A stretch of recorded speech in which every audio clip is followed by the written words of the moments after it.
Wabarakatuh. Jamaah sekalian, tadabbur ayat kita pada hari ini adalah melanjutkan yang kemarin, yaitu surat Al-Duha. Kemarin kita sudah membahas 3 ayat pertama. Kita lanjut ayat 4 dan 5. Tentu Bapak Ibu sudah hafal surat Al-Duha ya. Masih ingatkah Bapak Ibu sekalian, surat Al-Duha itu surat yang keberapa urutannya dalam Al-Quran? Yang ingat Ustaz, itu juz berapa? Tahu nggak juz berapa? Insya Allah juz 30. Nah, kalau juznya tahu. Suratnya urutan keberapa?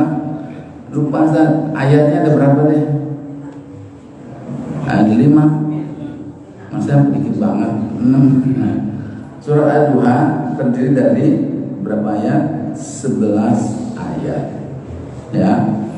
Jadi suratnya adalah surat yang ke-93 ya. Nah, para jemaah sekalian yang berbahagia, bahas tentang apa ini ayat ke-4 dan ayat ke-5. Sebagaimana sudah kita bahas sebelumnya, bahwa latar belakang turunnya surat Ad-Duha ini adalah disebabkan karena Nabi SAW sedang sedih.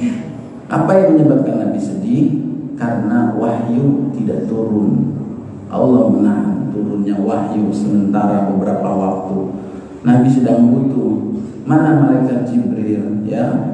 Jadi yang tidak turun adalah wahyu, bukan bansos ya. Yang tidak turunnya bukan BLT, bukan KJP dan sebagainya. Yang tidak turun adalah wahyu. Maka Nabi sedih, akhirnya tidak bangun di malam hari untuk sholat, sampai dicemoohkan oleh orang-orang musyrikin. Dan saat itu Nabi merasa bahwa Allah membenci dia, Allah meninggalkannya. Maka turunlah surat Ad-Duha, itu sudah kita bahas. Nah, korelasinya dengan pembahasan kita pada pagi hari ini adalah, pernahkah Bapak Ibu merasa kecewa dalam menjalankan tugas sehari-hari? Kita merasakan kecewa, lalu kemudian kita ngambek, kita mutung, dan akhirnya nggak mau bekerja. Ya, apa kira-kira obat yang bisa mengobati kesedihan, kekecewaan kita? Nabi SAW diberikan tugas berat menyampaikan risalah, ya, dan sebagai seorang nabi, seorang rasul berat. Tiba-tiba tidak mendapatkan cacian dari orang-orang musyrikin. Tiba-tiba wahyu tidak turun. Saya mau jalanin tugas tapi petunjuknya nggak turun. Bagaimana sih ini? Nah, kecewa. Kemudian akhirnya merasa Allah ini meninggalkan dia. Nah, kalau kondisi kita mungkin berbeda-beda para jemaah. Pernahkah, intinya adalah kita merasakan kekecewaan dalam amal soleh kita? Apa kira-kira obatnya? Kalau kita susah berdiri, lemas, nggak bisa ke masjid, obatnya apa? Minum madu, minum susu, makan korma, apa aja Bu, supaya semangat lagi. Minum vitamin ya. Nah, kalau ini obatnya apa? Secara jasmani. Bagaimana kalau secara rohani? Obatnya apa? Barangkali kita bisa melihat ayat ini. Ternyata ketika Nabi SAW merasakan kesedihan tersebut, salah satu arahan dari Allah Subhanahu wa taala dalam ayat ini adalah a'udzu billahi minasyaitonir rajim. Ini udah masuk T yang kedua. T yang pertama itu tamhid. T yang kedua adalah tilawah. Ini para jemaah sudah saya sampaikan kemarin, ini adalah alur dalam mentadabburi ayat. Ya, ada 5 T, bukan triliun. 5 tak, huruf tak, tamhid, persiapan. Dari prolognya sudah saya sampaikan apa asbabun nuzulnya, bagaimana ayat ini berbicara tentang apa. Baru masuk ke T yang kedua, yaitu tilawah. Ya, 2 ayat yang kita bahas. Bunyinya adalah, saya bacakan, a'udzu billahi minasyaitonir rajim. Bismillahirrahmanirrahim. Walal akhiratu khairul laka minal ula.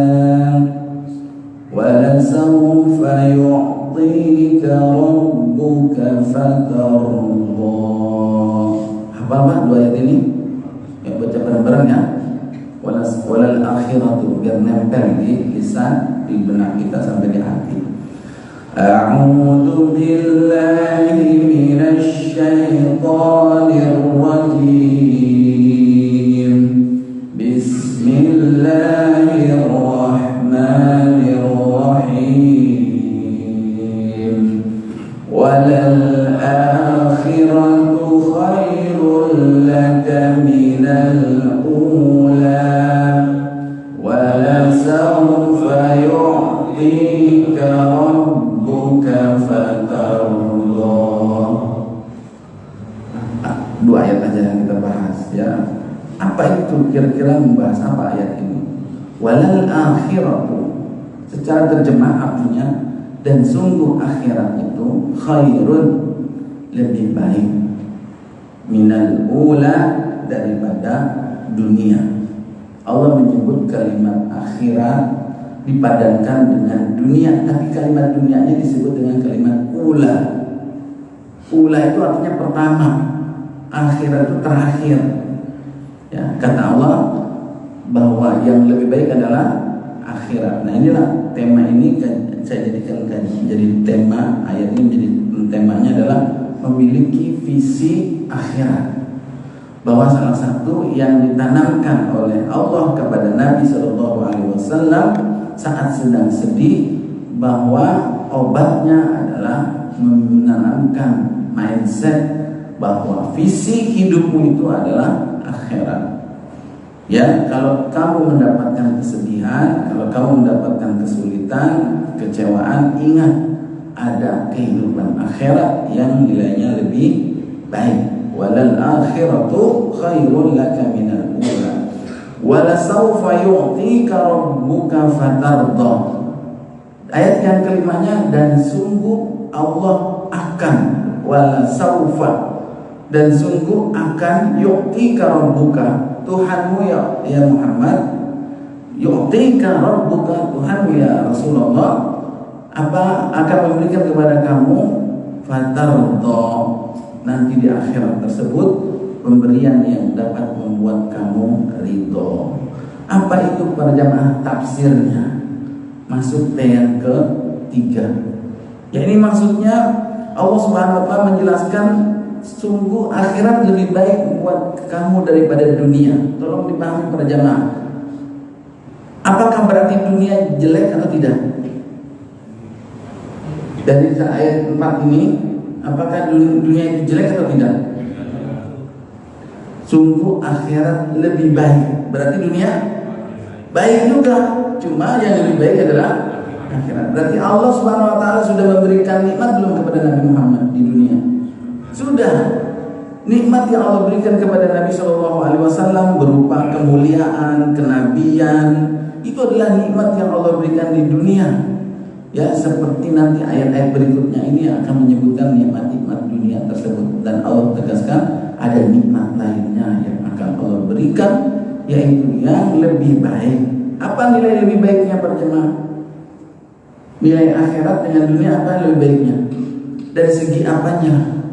Dari segi kualitasnya, bahwa nikmat akhirat lebih baik daripada nikmat dunia. Kalau di dunia kita dikasih nikmat makanan di dunia dengan makanan di akhirat jauh lebih baik makanan akhirat.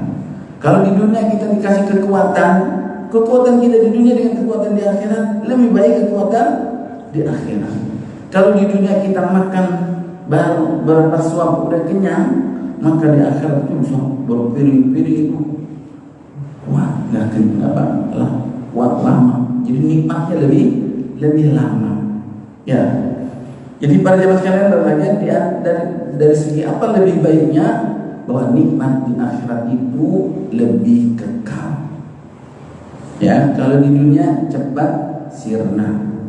Apa saja di dunia ini enaknya itu sebentar doang para jemaah. Tapi di akhirat kekal. Nah, kemudian para jemaah, nikmat apa saja yang Allah berikan kepada Nabi Muhammad SAW?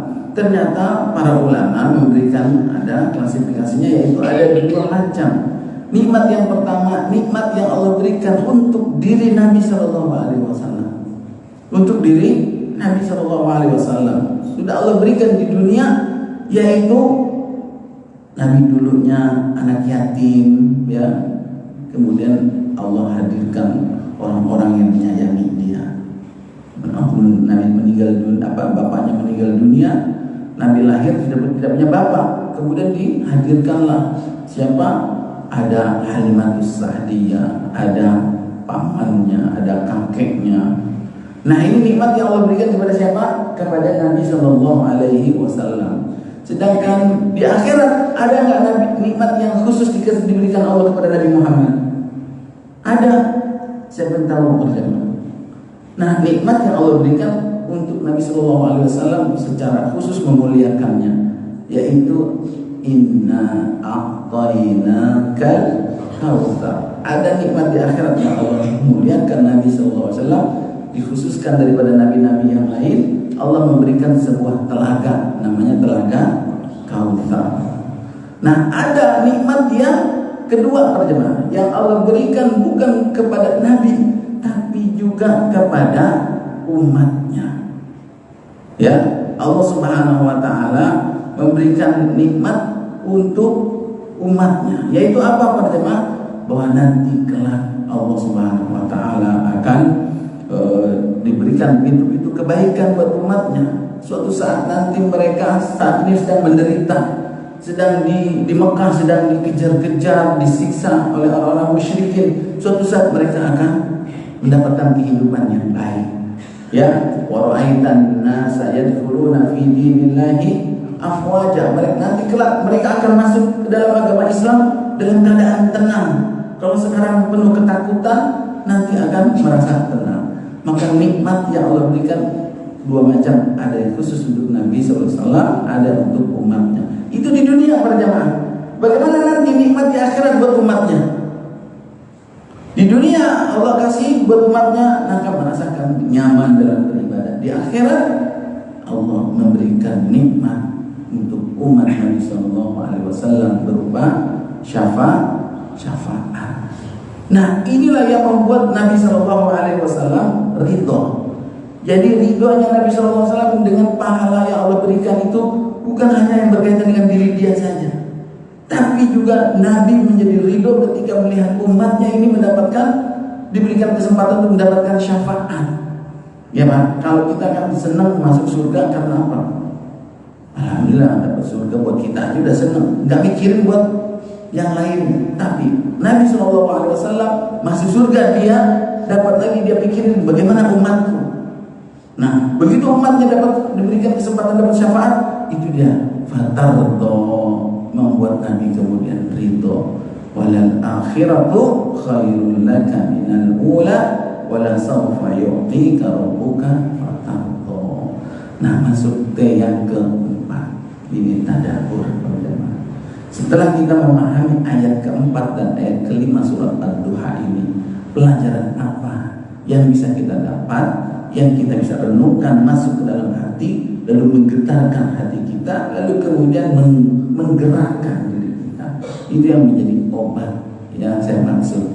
Ditimpa musibah, ditimpa kecewa, sedih, bukannya malah ngambek, bukannya malah diam, nggak mau bekerja, nggak mau beramal, tapi dia malah bersemangat.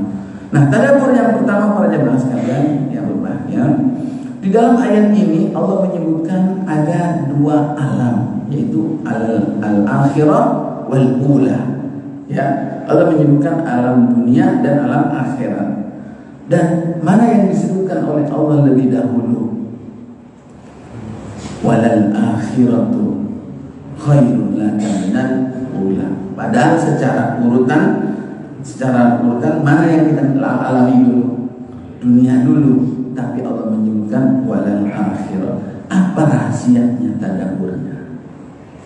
Ini mengingatkan kita bahwa memang kita hidup di dunia ini adalah awalnya di dunia, baru di akhirat. Tapi itulah yang banyak terjadi pada jemaah, bahwa manusia ini punya kecenderungan untuk memiliki kesenangan di dunia dan kesenangan di akhirat. Kalau secara teori para jemaah, kalau secara teori ditanya bapak-bapak, ibu-ibu lebih milih hidup senang di dunia apa di akhirat? Orang pasti di akhirat. Gak apa-apa di dunia ini saya menderita, saya lapar, saya miskin, biarin, yang penting saya di akhirat masuk surga. Itu secara teori dengan mudah seseorang menjawabnya, tapi dalam prakteknya sering sekali obsesinya ketika mengejar dunia itu lebih mendahului. Tanpa dia pikir, ternyata Allah menyebutkan manusia banyak yuhibbunal ajilah. Mereka lebih mendahulukan, menyukai untuk mendapatkan hasil dari amalnya itu di dunia. Padahal seharusnya yang di akhirat yang didahulukan.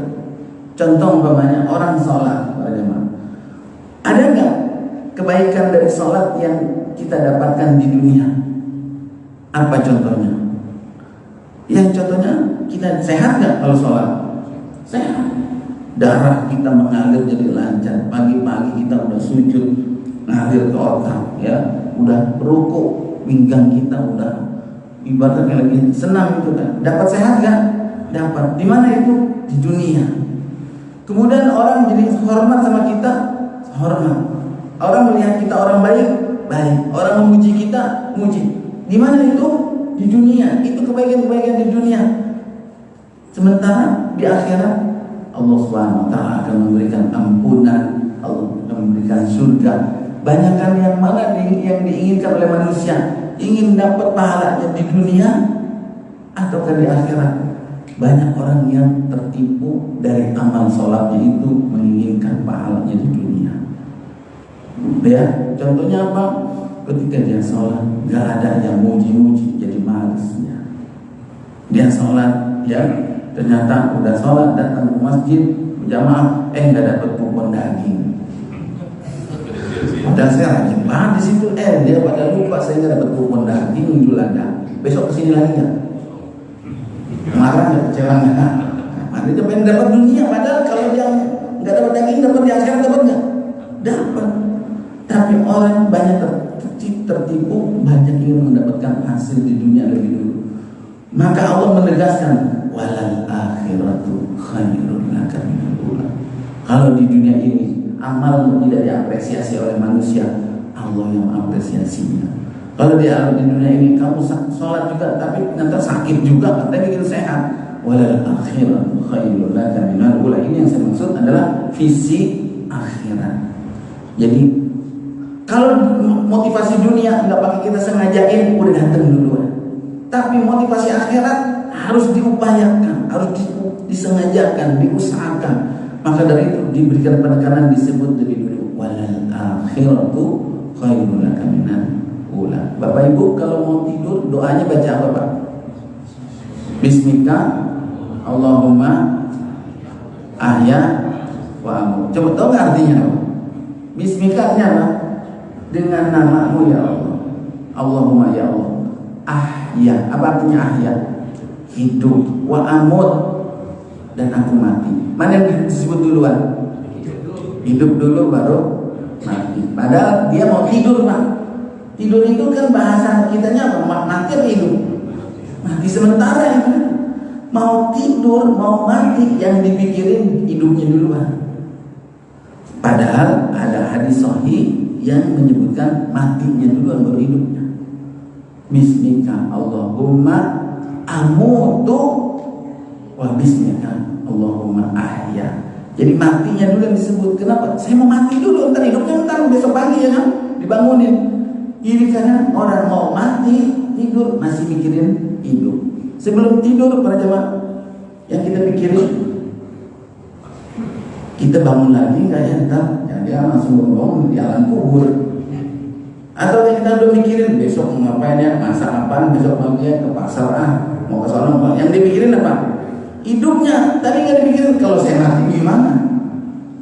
Karena hidup itu, nikmat hidup dengan sendirinya dia datang. Tapi kalau menghentikan akhirat perlu usaha, perlu dorongan iman. Bangun tidur yang dipikirin apa? Hidupnya apa? Matinya. Kadang-kadang yang udah dipikirin adalah hidupnya dulu, ya, sehingga matinya kurang dipikirin, sehingga rasa syukurnya lupa. Harus kalau dia ingin mati begitu hidup, alhamdulillah saya masih hidup lagi, kirain nggak bisa bangun lagi. Yang dipikirin matinya, dia alhamdulillah masih diberikan kesempatan untuk hidup. Itu sebagai contoh sederhana betapa seringnya kita lebih memiliki visi dunia, padahal seharusnya adalah visi akhirat. Jadi ini obat yang paling mujarab ketika kita sedang lemah semangat kita karena sedih, karena kecewa. Udah sholat, udah berdoa bertahun-tahun, belum dikabul-kabulin juga. Sholat udah rajin, datang masih bangkrut juga, masih rugi juga. Gak usah sholat lagi dah besok. Walal akhiratu khairul laka minal ula. Apa tanda bukan berikutnya para jemaah? Kalau saya tanya para jemaah, apa yang menyebabkan Nabi SAW sedih berdasarkan ayat ini? Ada yang bisa jawab? Apa yang membuat Nabi sedih? Tadi di awal saya sudah ceritain. Karena tidak turun wahyu. Wahyu itu adalah Al-Quran. Tidak turun wahyu, Nabi sedih. Apakah Nabi merasa sedih karena ekonomi, karena makanannya, karena tidurnya rumahnya bocor, rumahnya sempit, gak ada kasur, spring bed, gak ada sofa, gak punya duit buat jalan-jalan, buat liburan? Ternyata sedihnya Nabi adalah karena wahyu turun. Sehingga tidak wahyu tidak turun, sehingga terhambat dia mau berdakwah. Dia mau menjalankan tugasnya, mau memperbaiki umat, terhambat karena nggak ada wahyu turun. Itulah sedihnya Nabi. Kalau kita sedihnya karena, nah ini tadabbur kita. Berapa banyak ya sedihnya kita? Manusiawi nggak punya duit sedih. Manusiawi, nggak bisa lain Pak. Lapar, sedih, itu nggak punya uang, sakit, sedih, itu manusiawi. Tapi yang mau digarisbawahi adalah jangan sedihnya gara-gara itu terus. Kapan kita pernah sedih? Hari ini kita nggak baca Quran.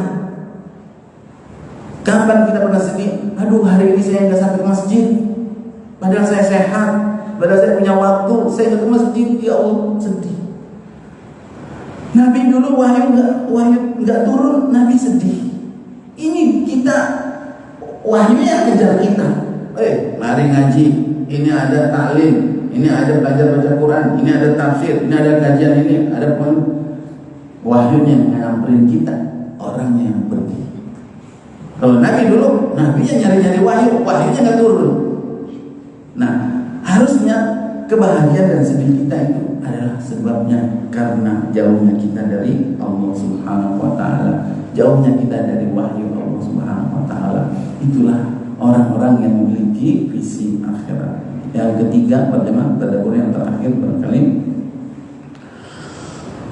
yaitu Allah menyebut sifat ridho, ya. Wala sawfa yu'tika rabbuka fatarda, bahwa Allah Subhanahu wa taala akan memberikan kepada engkau ya Muhammad sebuah pemberian yang membuat kamu ridho. Apa itu ridho, berjemaah? Ridho itu bahasa kitanya adalah puas, menerima dengan lapang dada, dengan senang, setuju dan puas, itu namanya ridho. Ini saya kasih uang kepada bapak, umpamanya cuma saya kasih 500.000, segini dong, itu namanya belum ridho. Tapi kalau kasih 500.000, ya Allah, ini kebanyakan, ini kelebihan, padahal 100.000 saya cukup, kenapa kasih 500.000? Lalu dia senang sekali, dia menerima, itu namanya ridho. Ya, pemberian yang Allah berikan, fatardo, engkau membuat ridho. Selama ini berjamaah yang membuat kita ridho itu pemberian dari Allah Subhanahu wa taala berupa apa?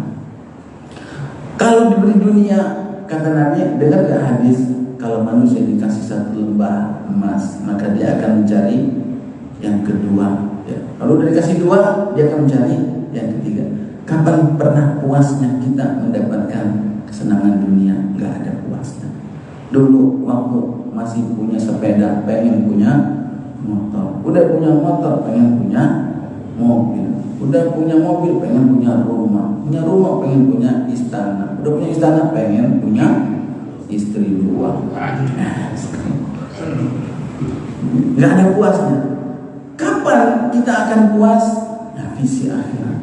Pemberian yang membuat manusia puas adalah akhirat.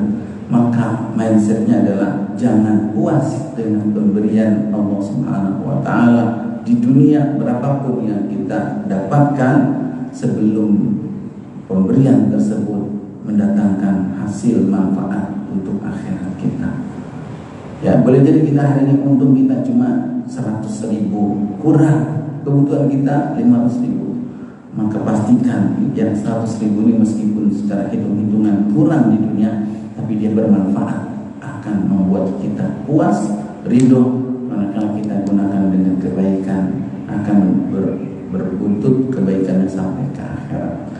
Jadi jangan pernah puas untuk mengejar kebaikan di dunia, dan ketika tidak dapat jangan mudah menyerah, karena kita masih ada akhirat yang akan membuat kita puas, ridho. Ini barangkali buat jamaah sekalian berbahagia. Yang kelimanya tazkiyah iman. Tanyakan dalam diri kita, adakah setelah bahas ayat ini bertambah iman kita terhadap akhirat? Bagaimana kita ceritakan bertambah yakinnya? Oh, ternyata Allah menyediakan kebaikan buat kita di akhirat yang lebih besar, yang sering kita lupakan. Setelah membahas ayat ini, menjadi tambah yakin bahwasanya nikmat di dunia hanya sebentar.